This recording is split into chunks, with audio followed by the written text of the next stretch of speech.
I love bringing the people into my lifestyle, showing the people how I live. Now, I know you guys see me on a regular talking about real estate. Well, lately, I purchased 62 apartment buildings in New York City. Embarrassing. Floyd, you're 50 years old. You're a legend in the sport. I've stood up for you in countless interviews, including Shannon Sharp's podcast last week. But you have to stop embarrassing yourself with these exhibitions. I know life is hard. I know life is expensive. But come on, dude, put your legacy first. Nobody wants to remember you like this. Floyd Mayweather Jr., widely known for his unbeaten record in boxing and lavish lifestyle, has made headlines with a major real estate move.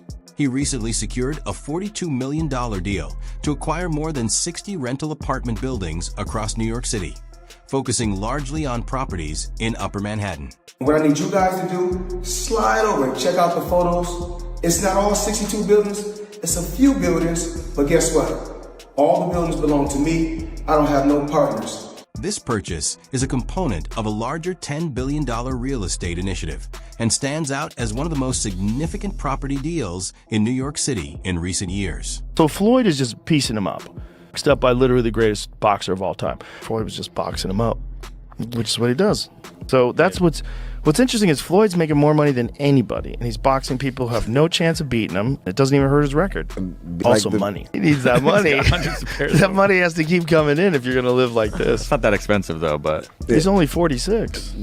But he does this with everything, man. He's got $1 million watches. I don't think he buys every pair. You think they give them to him? Yeah, because then you get a video like that. Right. That's smart. And then you get Floyd's Air Force Ones given away for charity. That's a tax write-off. There's all sorts of things that goes into Yeah, you that. got a good point. But those $1 million watches, they're not giving you those. Mayweather's focus on affordable housing is rooted in his own difficult upbringing, inspiring him to support families in need. Through his company, Vita Properties, he has partnered with major industry players, growing his portfolio to include high-profile assets like Chicago's AON Center and the historic Post Office building. However, questions have emerged about the authenticity of some of his real estate claims. Public property records do not fully reflect the reported transfers for the New York buildings. Analysts indicate that Mayweather may hold only partial stakes, with potential options to expand later, rather than outright ownership. Vita Properties has yet to publicly clarify the specifics, leaving uncertainty about the accuracy of the reported acquisitions. Come on.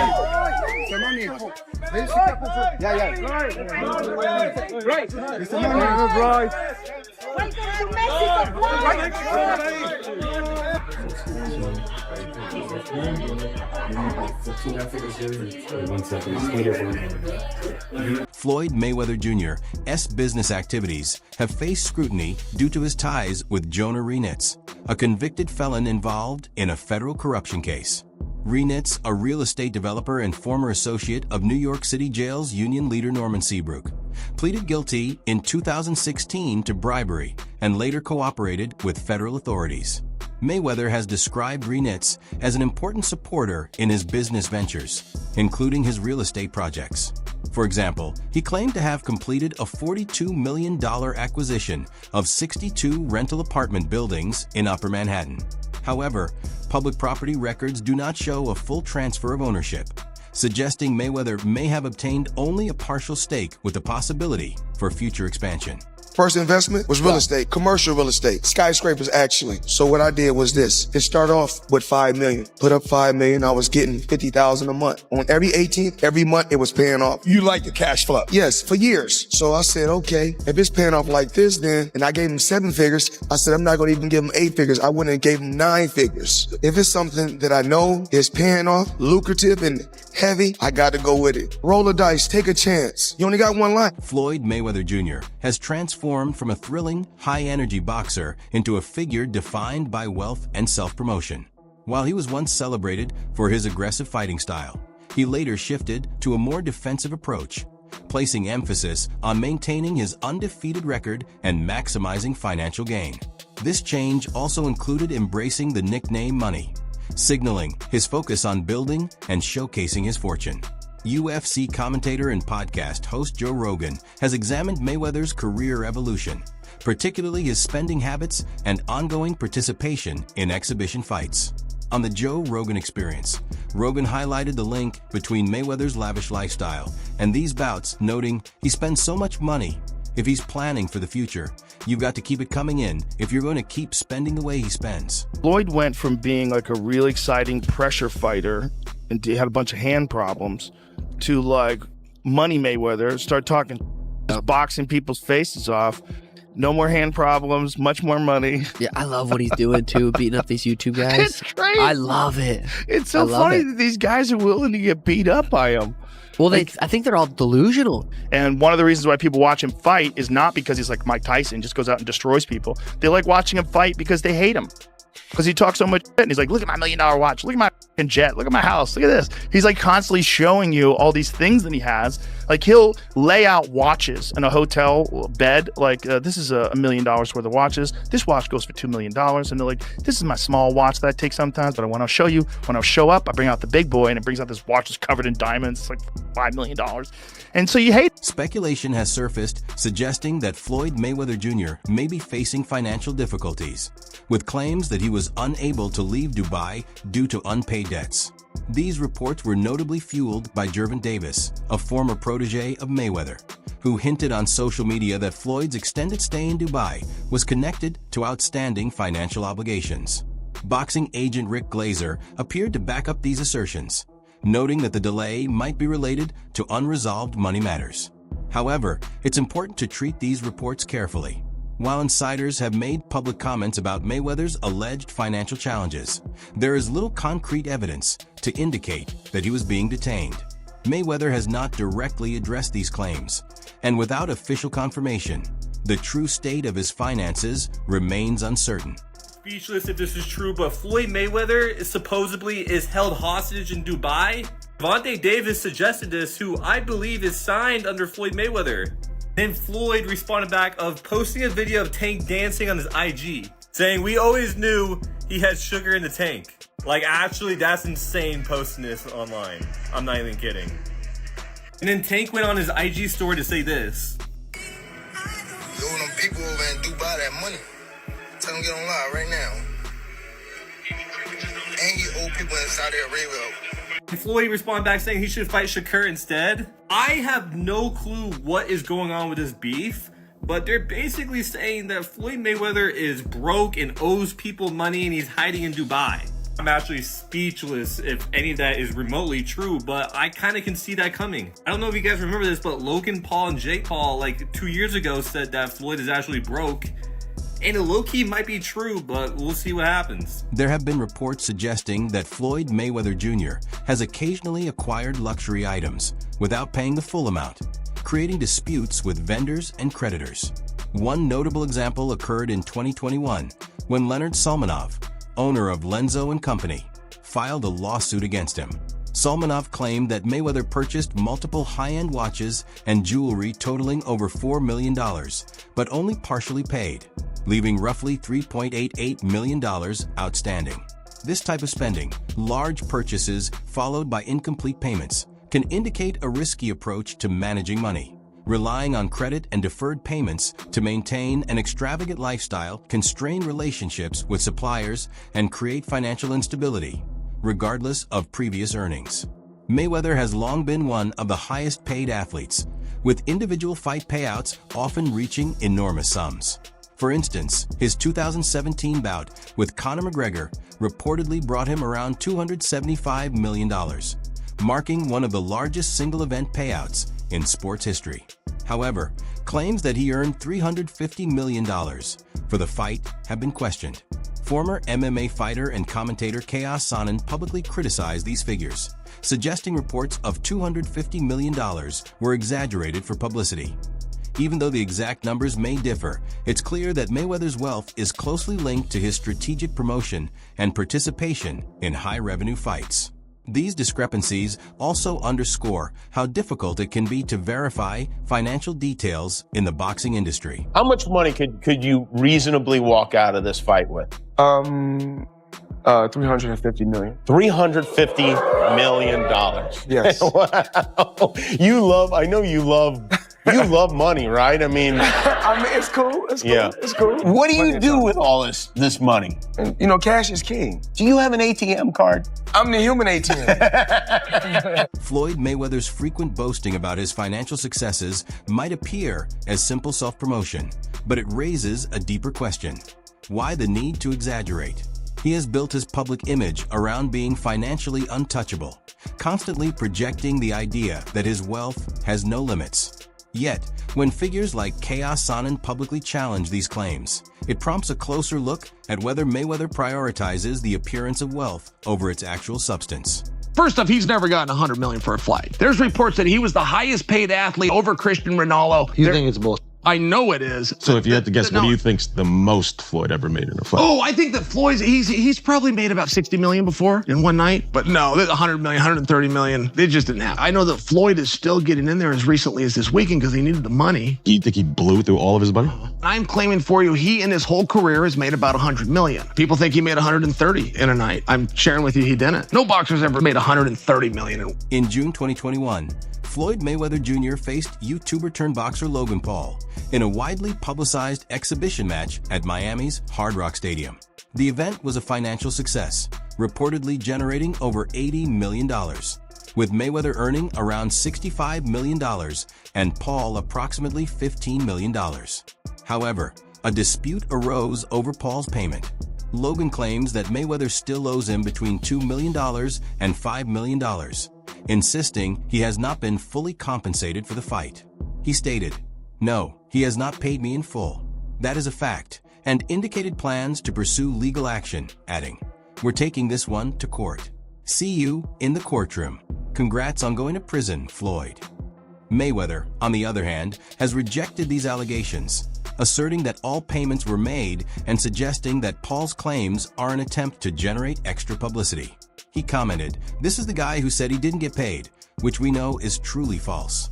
The disagreement has sparked public exchanges, with Logan's brother Jake Paul criticizing Mayweather's demands for a potential future fight.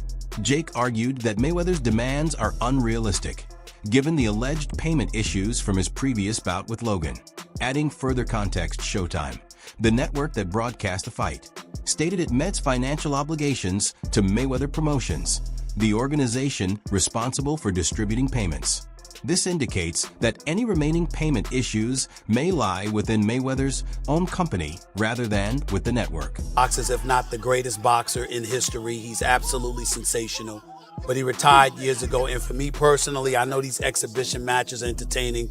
I like the one with Conor McGregor, not so much the one with Logan Paul. Looking at these exhibitions and all of that stuff, that little melee and stuff don't matter to me. As far as I'm concerned, it could have potentially been orchestrated. I don't know.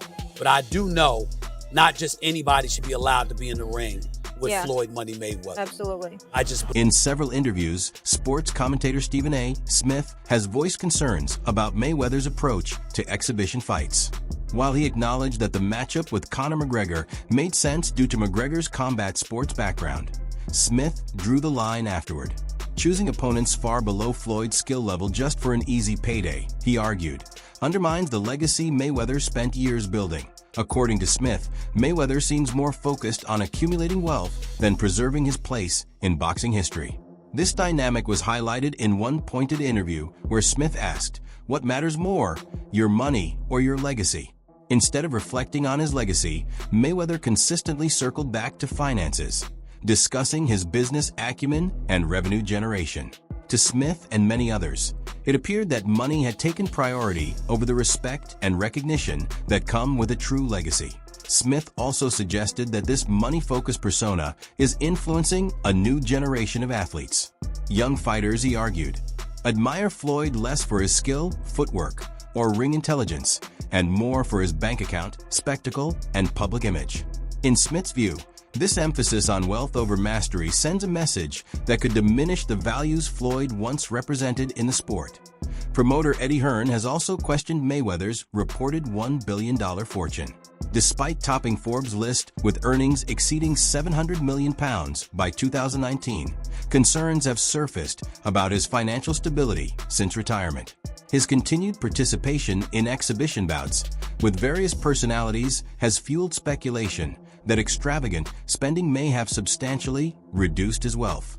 Still, Mayweather maintains that he takes part in these matches for personal enjoyment rather than financial necessity. Get told that I'm a bad guy, but then all of a sudden, like, you meet these people and you spend time with them, and they're like, it's like Mayweather. It was the same thing. Like, when I went in the gym, he was like, you know, I heard you said this, heard you said that. And then I kind of just go into my flow, and in the end, he's kind of looking at me going, you're actually all right. I'm like, yeah. And the same was with Shakur. When we signed Shakur, it was a little bit like, almost like looking at me thinking, not sure about you. And then I think they just get to know you. They realise your intentions.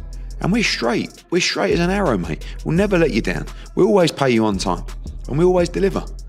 So, and we love boxing. And we're passionate about your career. And I think when they understand that, they start to realise this is actually a good spot for me. And I like being part of the team. What would have happened if you had promoted Floyd? Look, Floyd was a great self-promoter anyway. So I think together, maybe we would have clashed, you know, because it was like a fight for the microphone. But, you know, Floyd was, I think Crawford would have been different. I think we've done a great job helping his profile out, unintentionally, but just being us. Mayweather's involvement in cryptocurrency promotions has sparked considerable controversy. In 2018, he and music producer DJ Khaled faced charges from the U.S. Securities and Exchange Commission for failing to disclose payments received for promoting initial coin offerings. Mayweather did not report $300,000 received from 3 ICO issuers, including $100,000 from Centratech, a company later charged with fraud by the SEC. Both he and Khaled settled the charges without admitting or denying wrongdoing, with Mayweather agreeing to pay over $600,000 in penalties and interest. More recently, Mayweather promoted a new crypto token alongside Soil Aurora, a figure connected to multiple celebrity-backed cryptocurrency scams. Blockchain investigator Zach XB noted that Mayweather had direct ties to at least 3 rug pull projects, where developers abandoned a cryptocurrency venture after securing investor funds. This recurring pattern of endorsing high-risk or dubious crypto projects has raised serious concerns about his role in potentially misleading ventures. Mr. I don't lose at nothing is back. Correction, Mr. just got unbanned from scamming is back. This time, he's selling NFTs. Now, I'm going to tell you guys this is an obvious scam if you can just read the signs, but since Floyd can't read, I'm going to explain it to you all by telling you the history of Floyd Money Mayweather and crypto. Our story starts in 2018 when Floyd Mayweather was banned for 3 years from promoting securities after scamming his fans with an ICO called Centratech. He was promoting tons of these ICO scams at the time, and he also narrowly avoided an ICO fraud lawsuit for the same thing under the defense that he wasn't actually influential enough to convince people to buy the scam. And now that it's 2022, his 3-year securities ban is over and he's back to scamming again. He's currently being sued once again for his promotion of Ethereum Max alongside Kim Kardashian, and also has gotten really into NFTs. In early 2022, a class action lawsuit targeted Ethereum, a cryptocurrency company, along with several celebrities, including Kim Kardashian and Floyd Mayweather Jr. The suit alleged that their promotion of the Ethereum token amounted to a pump and dump scheme, artificially driving up the token's price and misleading investors who bought at inflated values, only to see the price collapse. Kim Kardashian later faced additional scrutiny from the U.S. Securities and Exchange Commission for failing to disclose a $250,000 payment she received for promoting Ethereum on her Instagram in June 2021. In October 2022, she settled the charges by agreeing to pay $1.26 million, which included $260,000 in disgorgement with interest and a $1 million penalty. As part of the settlement, she also agreed not to promote any cryptocurrency assets for 3 years. Kim Kardashian, boxer Floyd Mayweather, and other celebrities over their cryptocurrency endorsements. Investors in the Ethereum Max, which is not affiliated with the popular Ethereum token, filed a suit back in January. So this suit claims celebrities conspired with Ethereum Max to promote the token to boost its value so company executives could profit by selling the holdings. The judge said the lawsuit raised legitimate concerns concerns. However, he dismissed the suit because it didn't say where, when, or even if the plaintiffs had seen. Former UFC fighter and analyst Chael Sonnen has openly questioned the financial reporting and legitimacy of the 2017 Mayweather versus McGregor fight. He claimed that despite official statements, the event was far from a sellout, with thousands of empty seats at Las Vegas's T-Mobile Arena. Sonnen alleged that he was instructed to misrepresent attendance, saying, "I stood on the floor of the arena and was instructed to tell the world it was sold out, but I could see thousands of empty seats." Records confirm that the fight did not actually sell out. The T-Mobile Arena, configured for boxing, holds about 20,500 spectators, but only roughly 13,094 tickets were sold, with an additional 137 complimentary tickets, bringing total attendance to around 14,623, over 5,000 seats short of capacity. Even before adopting the money persona, Floyd faced serious financial challenges. Reports indicate he was at risk of jail time due to unpaid taxes and had to borrow $2 million just to cover part of the debt. This paints a picture not of a master financial strategist, but of someone precariously balancing on the edge of financial collapse. Me and Eric B. were at, from Eric B. and Rakim, we were at the Mondrian. Floyd Mayweather was there. He had some tax issues. He was about to go to jail, but that's before Money Mayweather, that's Pretty Boy Floyd. Got you. He was speaking to E. He needed a couple of $1 million to stay out of jail. I called my man Neil, who I was rocking with heavy. He owns Scunty, the hair accessory company. Everybody thought I was crazy. I said, yo, loan me $2 million. I want to sign Floyd. He flew out, loaned me the $2 million, and from there on, we were in the boxing business. The figures tell a striking story. At one point, Floyd reportedly owed $22.2 million in back taxes to the IRS. For someone often described as the wealthiest athlete in the world, such a liability raises serious questions. It suggests that his extravagant lifestyle may have been more about appearances than actual financial security. Floyd Money Mayweather up until recently didn't have any money, so Floyd is the highest earning athlete in his career, making over $1.1 billion. And after making a killing, he ended up retiring in 2017. However, he dug himself into a hole after making super lavish purchases like this LA mansion. It was so bad that he actually owed $22.2 million to the IRS, which made him have to come out of retirement to pay that back. Like and follow for more. What's your perspective on Floyd Mayweather's finances and business dealings? Do you think his extravagant lifestyle reflects real wealth, or is it more of a carefully crafted image?